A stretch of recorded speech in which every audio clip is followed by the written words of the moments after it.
한강의 기적을 알고 있었지만 이건 상상도 하지 못했습니다.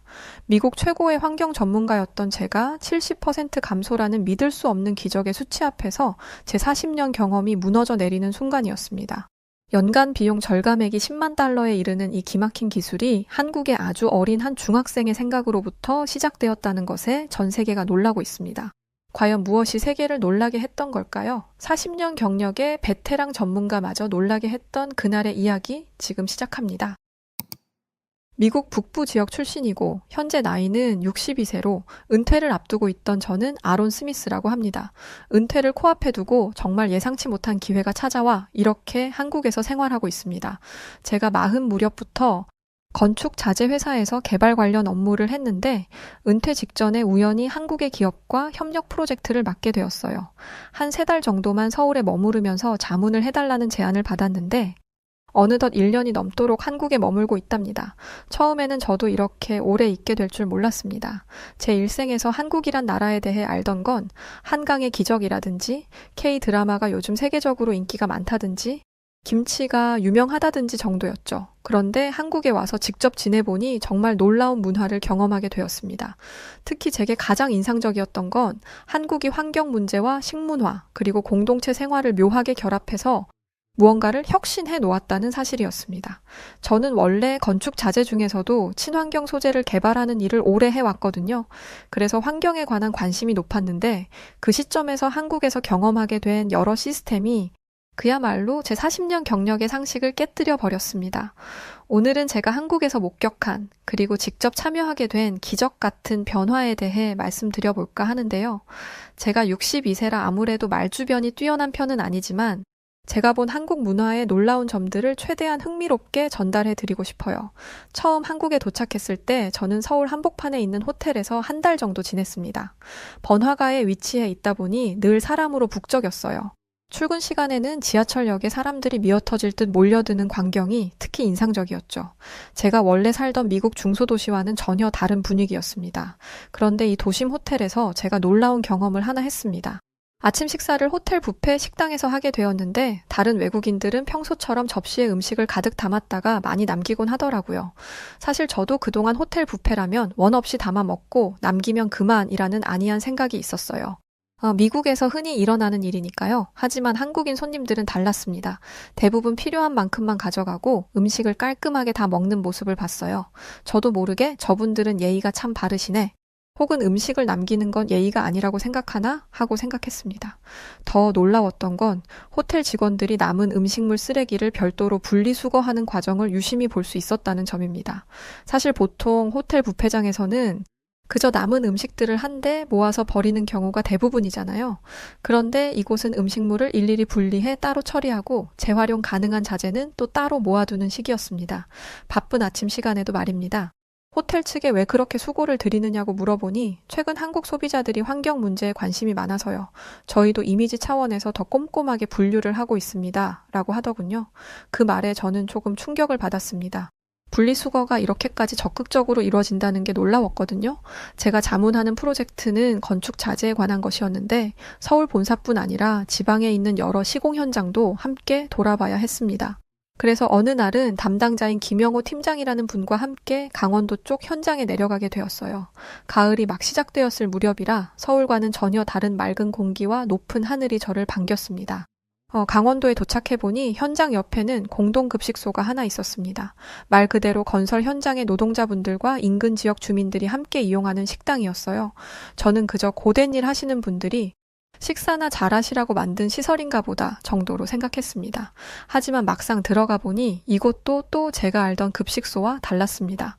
먼저 식판이 아주 특이했어요. 스테인리스 재질이긴 했는데 판의 형태가 일반적인 네모칸 식판과 살짝 다르게 이중 구조로 되어 있더군요. 그리고 한 구역에는 조금만 담으세요 라고 한국어로 적힌 표시선도 보였고 다른 구역에는 단백질 섭취 구역 같은 식으로 적혀 있었습니다. 처음에는 이게 장난인가 싶었지만 그 식판을 살펴보니 이 안내 라벨들이 실용성을 높이는 역할을 하는 것 같았어요. 덕분에 음식물을 담는 양을 자연스럽게 조절할 수 있었습니다. 궁금해서 김영호 팀장에게 왜 식판에 이런 표시가 있나요? 라고 물어봤죠. 그랬더니 팀장이 웃으며 말했습니다. 아, 이게 다 음식물 쓰레기 줄이고 영양 균형 맞추려는 아이디어랍니다. 저희가 직접 개발한 건 아니고 한국의 어느 중학교에서 학생들이 만든 아이디어를 공사장에서 응용해 본 거예요. 저는 순간 귀가 쫑긋했어요. 중학생들이 개발한 아이디어를 실제 급식소에서 쓴다고요? 정말 대단하다고 생각했습니다. 그래서 좀 더 자세히 물어봤더니 한국의 일부 중학교에서 무지개 식판이라는 걸 직접 고안해서 잔발량을 크게 줄였다는 사례가 있다고 하더군요. 그 원리를 보고 공사 현장 측에서도 우리도 저 방식을 받아들이자라는 결론을 내렸다는 겁니다. 그곳에는 강원도 환경연구소랑 업무 협약을 맺어 여러 가지 시도를 하고 있었는데 그중 하나가 바로 이 특수 식판 실험이었다고 해요. 저는 이미 서울 호텔에서 느낀 분리수거에 대한 감명에 이어 강원도 공사 현장의 식판 혁신까지 목격하게 되니 한국 사람들이 환경에 대해 정말 각별한 관심을 갖고 있다는 생각이 점점 들었습니다. 사실 미국의 제 고향에서는 환경운동이 없던 건 아니지만 이렇게 현장에서 적극적으로 실천하는 모습은 흔치 않았거든요. 공동급식소 시스템이 참 좋아 보였지만 문제없는 제도란 세상에 없잖아요. 실제로 현장에 있던 관리자분들에게 듣자니 초기에는 굉장히 큰 갈등이 있었다고 합니다. 특히 노동자분들은 밥 먹는데 왜 이렇게 귀찮게 하냐며 반발하기도 했대요. 이중구조 식판이 낯설고 게다가 취식할 때마다 조금만 담으세요 같은 안내선이 보이니까 신경이 쓰여서 싫다는 거죠. 또 다른 갈등은 배식 속도 문제였습니다. 처음에는 어떻게 음식을 담아야 할지 다들 몰라서 식사줄이 길게 늘어졌다고 합니다. 노동자들은 식사 시간이 짧은데 줄이 길어지면 짜증이 날 수밖에 없죠. 식판을 빼곡히 채우려다가 불편을 겪게 되니 차라리 그냥 알루미늄 도시락 같은 걸로 한 번에 배급하라며 항의가 빗발쳤던 모양입니다.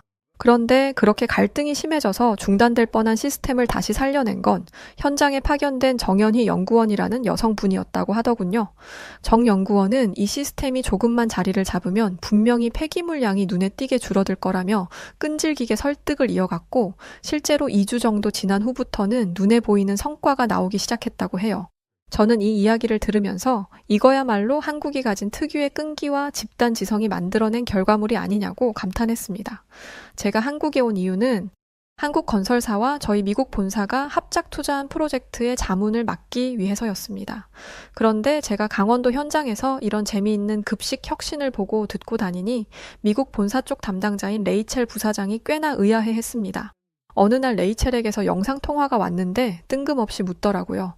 아론 박사님, 한국에서 지금 무슨 밥 먹는 방식에 빠져 있는 것 같은데 대체 그게 우리 건축 프로젝트랑 무슨 상관이 있는 거죠? 저는 레이첼에게 솔직히 말했습니다. 이보게 들어보게나. 사실 한국이 환경 보호에 대해 엄청 적극적이고 일상에서 쓰레기를 어떻게 줄일지 고민하는 사례를 다양하게 시도하고 있네. 그 중에서도 공사 현장에서 스테인리스 식판에 안내선을 넣은 특이한 방식을 봤는데 결과가 꽤 좋은 것 같더군. 이라고요. 그랬더니 레이첼의 반응은 반신반의였습니다. 박사님이 말씀하시는 건 그냥 매직 마커로 선 긋는 정도의 별것 아닌 거로 들리는데 그게 무슨 혁신이라는 건지 잘 모르겠습니다.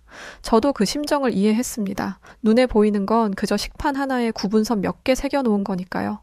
하지만 저는 강원도 현장에서 직접 본 상황과 노동자들의 반응, 그리고 환경연구소에서 수집한 데이터를 알려주며 진지하게 설명했습니다. 예상보다 음식물 쓰레기가 크게 줄어들었다는 점, 그렇게 절감된 비용을 재투자해서 현장 복지를 개선하고 있다는 점, 이런 선순환 구조가 이어지는 게 놀랍다고 말이죠. 레이첼은 여전히 잘 이해하지 못했지만 그래도 재미있는 얘기네요. 혹시나 우리 쪽에서도 적용할 방법이 있으면 알아봐 주세요. 라고 하면서 전화를 끊었죠. 그 순간 저는 알았습니다. 아, 미국 본사 사람들에게 이 개념을 설명해 주려면 뭔가 구체적인 자료와 임팩트 있는 사례가 필요하겠구나 하고요. 그로부터 얼마 뒤 김영호 팀장으로부터 흥미로운 제안을 받았습니다. 마침 서울에서 생활 폐기물 박람회가 열리는데 아론님도 한번 구경 가보시는 게 어떻겠습니까? 하고요. 마침 저도 더 많은 한국 사례들을 보고 싶어서 흔쾌히 동의했습니다. 평소에는 박람회 하면 건축 인테리어 박람회 정도만 가봤는데 생활 폐기물이라니 아무래도 좀 낯설었어요. 박람회 현장은 생각보다 많은 관람객으로 붐볐습니다. 거기서 저는 한국의 여러 지자체가 어떻게 음식물 쓰레기를 줄이는지, 분리배출 체계를 어떻게 운영하는지 등을 소개하는 부스를 돌며 정말 많은 걸 배웠습니다. 누가 알려주지 않아도 도시나 군에서 자체적으로 새로운 시도를 하는 사례가 많더군요. 예를 들어 잔반 인증제 같은 독특한 프로그램을 운영하는 마을도 있었고, 공유 주방을 만들어 주민들이 식사를 함께 하면서 남기는 음식을 최소화하려는 시도도 있었습니다. 그 중에서도 제 눈길을 사로잡은 건 오복식판이라는 이색 전시였습니다. 노란색, 파란색, 빨간색, 초록색, 하얀색 등 5색으로 구분된 칸이 있는 스테인리스 식판을 전시했는데, 각 색깔은 영양소나 식품군을 상징한다고 했습니다. 예컨대 빨간색 칸에는 고기류, 파란색 칸에는 해산물과 같은 식으로 말이죠. 거기에 설명 패널을 보니 무분별한 과식 및 음식물 낭비를 줄이고 건강한 식사 문화를 만들기 위해 개발된 친환경 식판이라는 소개가 있었습니다. 정말 한국에서는 말도 안 되는 일들이 각 지역에서 벌어지고 있었다는 것을 이번에 제대로 깨달았죠. 미국에서 환경 어쩌고 떠들어 대던 건 다 말뿐이었지만 한국은 생각을 넘어 시도하고 있는 모습에 경악했었어요. 한강의 기적이라는 세계 유례가 없는 발전과 성장은 한국인들만이 가진 아주 이상하고 특이한 공동체 문화와 빠른 실천력에 있다는 것을 느꼈던 순간이었습니다. 저는 이걸 만든 곳이 어디인가 살펴봤더니 서울의 한 고등학교 동아리와 지역 기업이 협업해서 시제품을 만든 거라고 했어요. 저는 흥분된 마음으로 담당자에게 이것저것 질문을 퍼부었습니다. 이거 정말 기발한데 혹시 상용화된 사례가 있나요? 이미 여러 학교에서 쓰고 있나요? 담당자는 아직은 시범 단계예요. 몇몇 중소도시의 학교와 복지관 등에서 좋은 반응을 얻고 있고 앞으로 더 확대할 계획입니다. 저는 그때 직감했어요. 이게 바로 미국 본사에 보여줄 만한 혁신 사례가 될 수 있겠다 싶었습니다. 스테인리스 식판, 눈금 혹은 구분선, 그리고 컬러 코딩을 통한 영양소 배분 안내. 이 모든 요소가 결합되면 분명 시각적으로도 임팩트 있고 쓰레기를 줄이는 효과도 데이터로 입증될 것 같았습니다. 저는 이 오복 식판 아이디어를 접하고 나서 문득 미국 제 고향에 있는 초등학교가 떠올랐습니다. 제 손자가 현재 그 학교를 다니고 있는데 급식이 너무 부실하고 또 종이와 플라스틱 식기를 마구 써서 쓰레기가 엄청나게 나온다는 얘기를 들은 적이 있었거든요. 제 딸이 아버지, 학교가 환경교육을 한다면서도 정작 점심때마다 종이 접시를 수백 장씩 쓰니 좀 이상하지 않아? 라고 불평했던 게 기억났습니다. 그래서 저는 그냥 지나칠 수 없었어요. 미국에 있는 제 딸에게 전화를 걸어 이런 한국 식판 시스템을 그 학교에서도 적용해 보면 어떻겠느냐고 한번 슬쩍 이야기를 꺼냈죠. 당연히 딸은 아빠 그게 말처럼 쉬운가요? 예산도 없고 그 식판들 어디서 구매해요? 라는 반응이었습니다. 그런데 오기가 생겼습니다. 저는 박람 회장 담당자에게 다시 가서 물어봤어요. 혹시 이 식판을 해외에도 수출할 의향이 있으십니까? 저는 미국에 아는 학교가 있는데요. 담당자는 깜짝 놀란 표정을 지으면서도 당연히 해외 수출도 고려해 볼 수 있어요. 다만 아직 대량 생산 단계가 아니라서 시범 사업 정도면 협의가 가능할지도 모르겠네요. 라는 말이 돌아왔죠. 그 순간 저는 호기심 반, 사명감 반으로 이 프로젝트를 한번 밀어붙여 보기로 마음먹었습니다.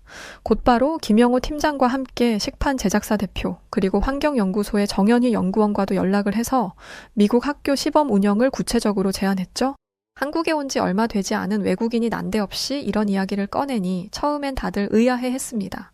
하지만 전부 환경 문제에 진심으로 관심이 있는 분들이라 한번 시도해보자는 쪽으로 마음이 모아졌어요. 미국에 있는 초등학교에 이 한국 식판을 도입하기 위해서는 몇 가지 넘어야 할 산이 있었습니다. 가장 큰 문제는 예산이었습니다. 미국 공립학교의 급식 예산은 넉넉하지 않은 경우가 많거든요. 새 식판을 구입하고 그것을 세척할 시설을 마련한다는 건 무척이나 힘든 일이었습니다. 그렇지만 다행히도 제가 예전에 몸담았던 건축 자재 회사가 친환경 프로젝트를 홍보하는 데 관심이 컸습니다. 제가 회사 쪽에 이 일은 단순히 식판 도입이 아니라 미국 학교의 쓰레기 감축 모델이 될 수 있는 중요한 프로젝트다라며 프레젠테이션을 했더니 적은 액수지만 사회공헌기금을 지원해 주기로 결정해 준 겁니다. 이건 정말 운이 좋았다고밖에 말씀드릴 수 없어요. 두 번째 난관은 학교 측의 이해를 구하는 일이었습니다.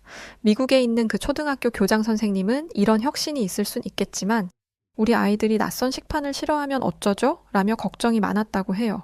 또 우리끼리 해보다가 실패하면 그 뒷감당은 누가 하느냐라는 의구심도 있었고요.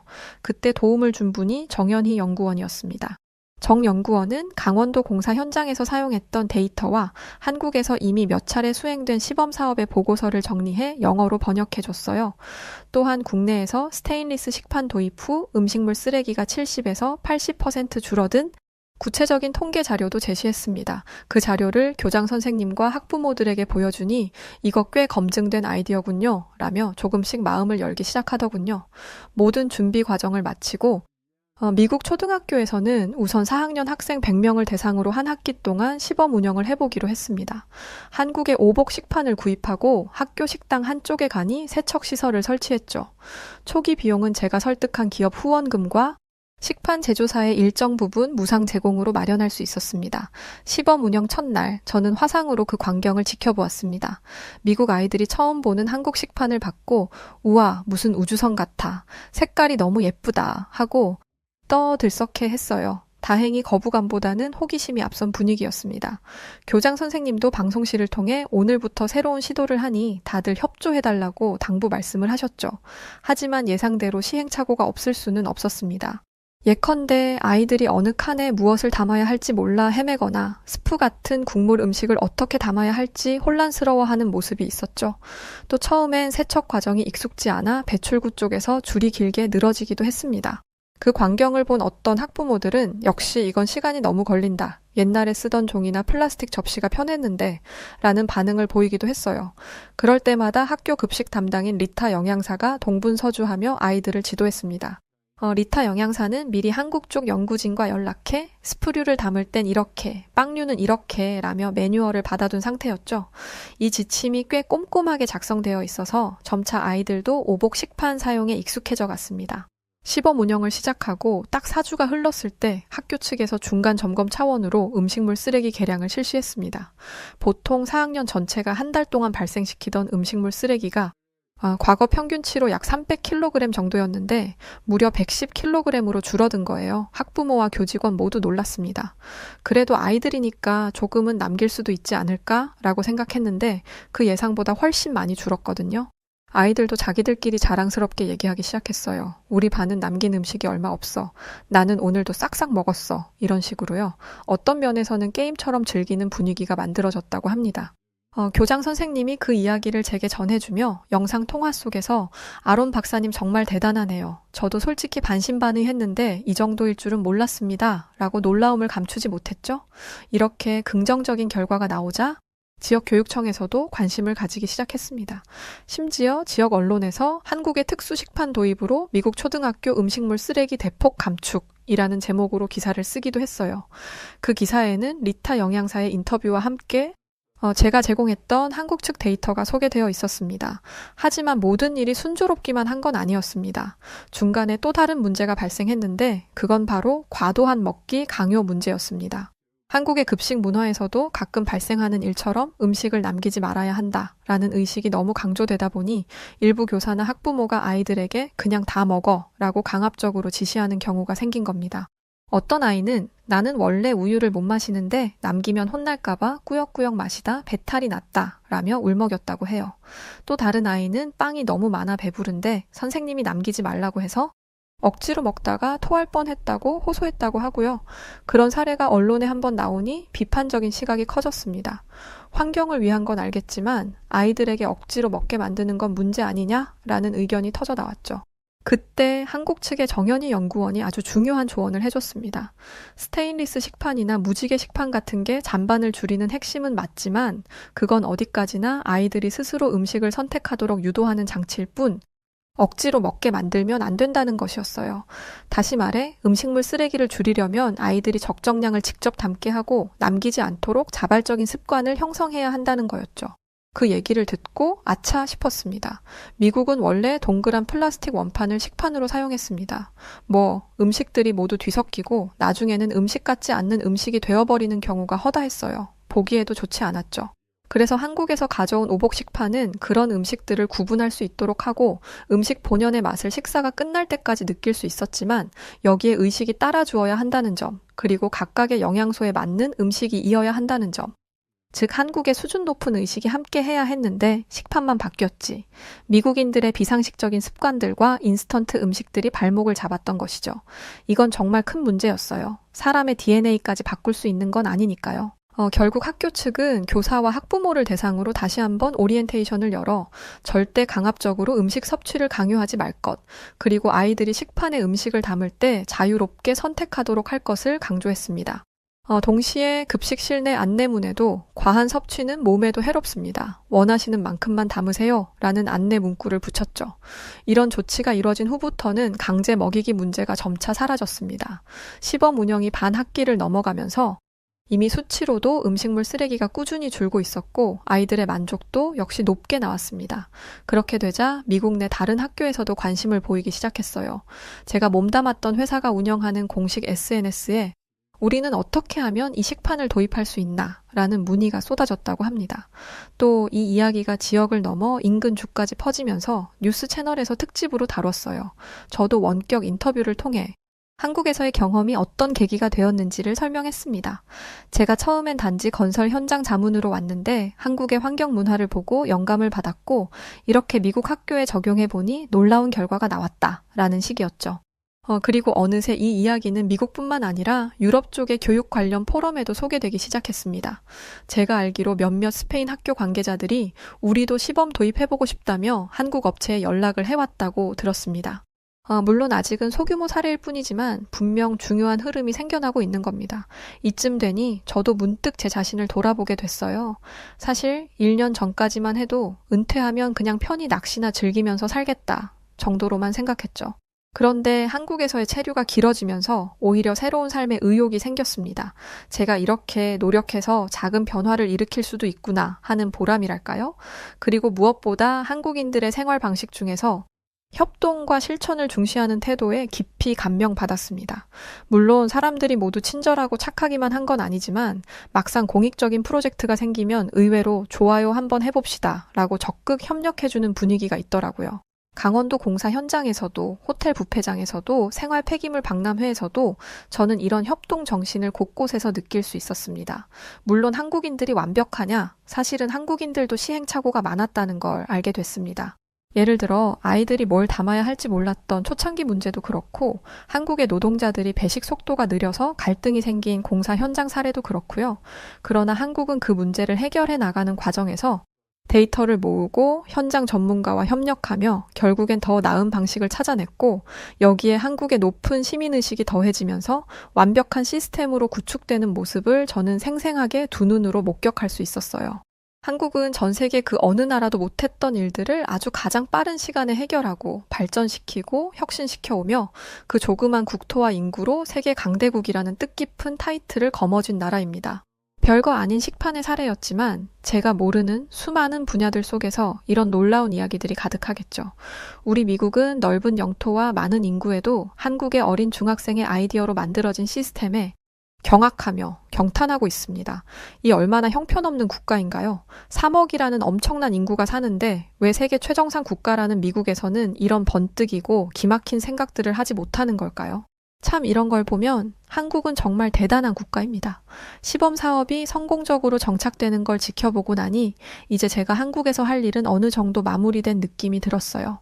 그래서 슬슬 미국으로 돌아가야겠다라고 생각하던 어느 날 새로운 연락이 왔습니다. 이젠 제가 자문하던 건설사 측에서 저에게 강원도나 충청도 지역에 새로운 복합 단지를 지으면서 그 안에 친환경 공동 식당을 설치할 계획이 있는데 아론 박사님의 경험과 해외 사례를 결합해 더 발전된 모델을 만들어 달라고 제안한 거예요. 정말이지 제가 젊었으면 바로 뛰어들었을 겁니다. 이미 62세이고 가족들이 미국에서 기다리고 있어서 망설여졌죠. 그런데 한국의 동료들이 나이는 숫자일 뿐이잖아요. 아론 박사님이야말로 이런 친환경 프로젝트의 베테랑이 되셨으니 한 번 더 힘써주세요. 라고 하도 열정적으로 말하니 저도 마음이 흔들렸습니다. 솔직히 말씀드려서 한국 생활이 이제는 꽤 익숙해졌고 미국에서의 삶보다 한국의 편리한 생활 방식에 좋았었어요. 첨단화된 한국의 생활 인프라는 미국에서 느껴보지 못했던 놀라움이었거든요. 또한 한국에서 저처럼 나이가 많은 노인을 대하는 친절한 젊은이들과 공공시설들과 지하철, 버스 정거장 이렇게 어른을 공경하는 문화를 가진 곳은 사실 처음이었어요.